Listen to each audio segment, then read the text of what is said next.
Kita tahu semuanya bahwa keadaan ekonomi sekarang memang tidak mudah, tidak gampang, sulit, dan itu dialami oleh semua segmen lapisan pengusaha, baik yang gede sulit, yang tengah sulit, yang kecil mikro juga sulit. Karena apa? Karena pandemi COVID. Karena pandemi virus corona. Dan tidak hanya dialami oleh Indonesia saja, dialami oleh 215 negara yang keadaannya kurang lebih sama, bahkan jauh lebih parah dari kita banyak. Tapi semua aspirasi sudah kami sampaikan, bahwa SE tersebut yang dikeluarkan oleh Menteri itu terlalu mendegradasi hak buruh, terutama tentang upah tahun 2021. Saya sampaikan bahwa selama ini setiap tahun kenaikan upah itu bukan kenaikan, kami tidak pernah mengalami kenaikan, hanya penyesuaian. Karena begitu naik 100 ribu berapa ribu, harga-harga semua pada naik, gitu kan. Nah itu adalah hanya penyesuaian. Nah dengan timbulnya SE tersebut, justru lebih parah lagi kondisi buruh ke depan. Dan kami minta SE itu dalam 2 hari harus dicabut. Jika tidak dicabut, kami akan konsolidasi lebih besar lagi untuk datang ke sini. Bahkan surat resmi kepada Presiden atau pusat untuk menolak omnibus ini secara kelembagaan, yaitu Gubernur Kalimantan Barat menolak adanya omnibus law. Kita bisa pastikan dari semua yang ada buruh khususnya yang di Indonesia ini, dengan pergerakan yang begitu masif, begitu banyak, kita aksi damai, kita sampaikan bahwa ini adalah bentuk penolakan pergerakan buruh untuk menolak namanya omnibus law. Untuk memutuskan judicial review tentang omnibus law Undang-Undang Cipta Kerja nomor 11 2020 yang digugat oleh KSPSI Andi Gani bersama KSPI dari Serikat Buruh kami. Kami harapkan secepatnya disidangkan, karena ini sudah memasuki sidang pemeriksaan, artinya saksi ahli. Kami sudah menghadirkan saksi faktanya adalah para buruh kontrak, buruh outsourcing, buruh yang menerima upah di bawah upah minimum, dan lain sebagainya. Saksi ahli kami sudah siapkan dari luar negeri, karena profesor doktor guru besar di Indonesia tidak ada yang bersedia untuk menjadi saksi. Sungguh memprihatinkan, ketakutan. Tapi okelah, kami sudah siapkan saksi ahli dari ILO, karena kebetulan saya juga ILO governing body, saya pengurus pusat dari ILO di Geneva, badan PBB, Perserikatan Bangsa-Bangsa, yaitu namanya David Koster, dia ahli pengupahan ILO, expert, dan juga saksi ahli Jeff Fogg, pengacara internasional yang berbicara nanti tentang karyawan kontrak, karyawan outsourcing, upah murah, dan lain sebagainya dari sudut pandang hukum internasional dan konvensi-konvensi ILO.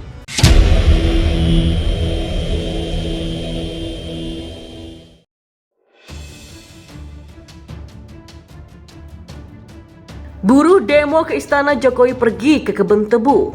Bertepatan dengan 1 tahun hari kinerja Jokowi Ma'ruf, Ketua Konfederasi Aliansi Serikat Buruh Indonesia atau KASBI Nining Elitos menuturkan tuntutan aksi demo kali ini masih sama dengan sebelumnya.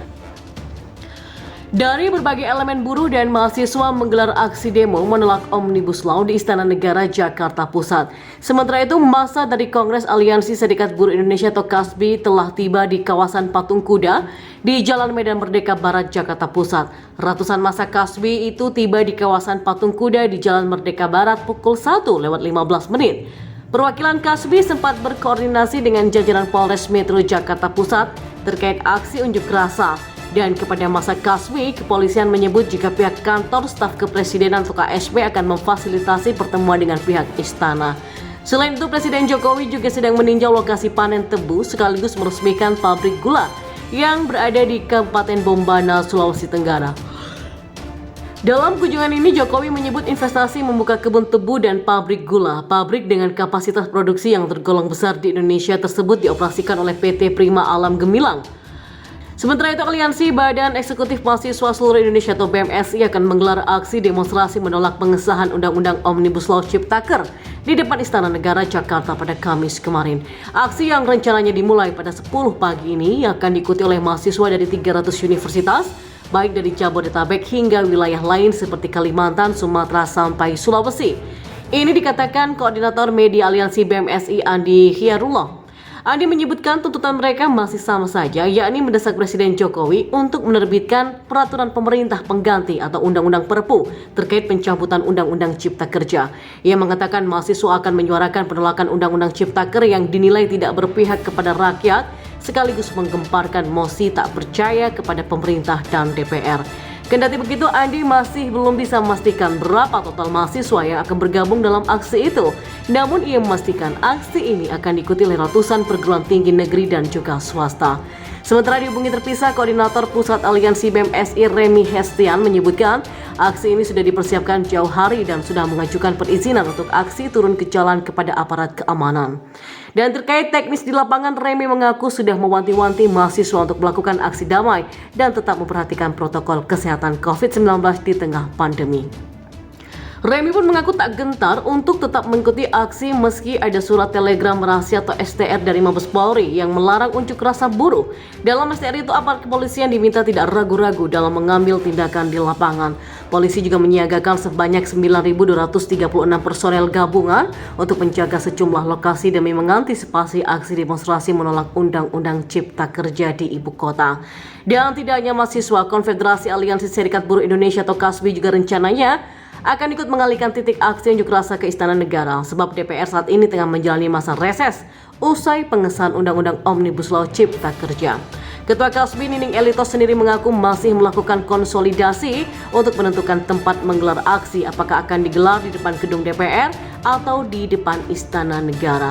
Dan sebelum aksi, ia menyebutkan masa buruh dari KASBI tetap melakukan aksi di berbagai daerah untuk menyuarakan penolakan terhadap Undang-Undang Omnibus Law. Sementara itu, aparat kepolisian telah bersiaga di sejumlah titik jelang demo mahasiswa menolak Undang-Undang Omnibus Law Cipta Kerja. Dan salah satu titik yang dijaga ketat yakni di Jalan Merdeka Barat, Jakarta Pusat. Dan dari pantauan cnnindonesia.com, para petugas kepolisian terlihat berjaga mulai dari depan kantor Kementerian Koordinator Bidang Politik, Hukum, dan Keamanan hingga ke arah Istana Negara. Selain itu juga tampak pula mobil Barakuda. Kendaraan pengendali massa berlapis baja milik Brimob juga disiagakan di Jalan Medan Merdeka Barat. Kepolisian juga memasang beton pembatas dan kawat berduri di sekitar patung kuda dari arah Jalan MH Tamrin menuju Medan Merdeka Barat. BMSI wilayah Jabodetabek, Banten berencana kembali menggeruduk Istana Kepresidenan untuk menolak Undang-Undang Cipta Kerja. Korwil BEMSE Jabodetabek, Banten alias BMSI Bagas Marupindra menyatakan tuntutan aksi ini sama dengan aksi sebelumnya, yakni mendesak Presiden Jokowi untuk menerbitkan peraturan pemerintah pengganti undang-undang untuk membatalkan Undang-Undang Cipta Kerja yang telah disahkan 5 Oktober lalu. Selain itu, tuntutan ini mereka juga akan menyuarakan kecaman terhadap tindakan pemerintah yang berusaha mengintervensi gerakan dan suara rakyat atas penolakan terhadap Undang-Undang Cipta Kerja. Tagar kita sambut Jokowi turun trending, netizen makin gencar desak Presiden mundur dari jabatannya. Para netizen kontra pemerintah nampaknya makin gencar untuk mendesak Presiden Jokowi untuk mundur dari jabatannya.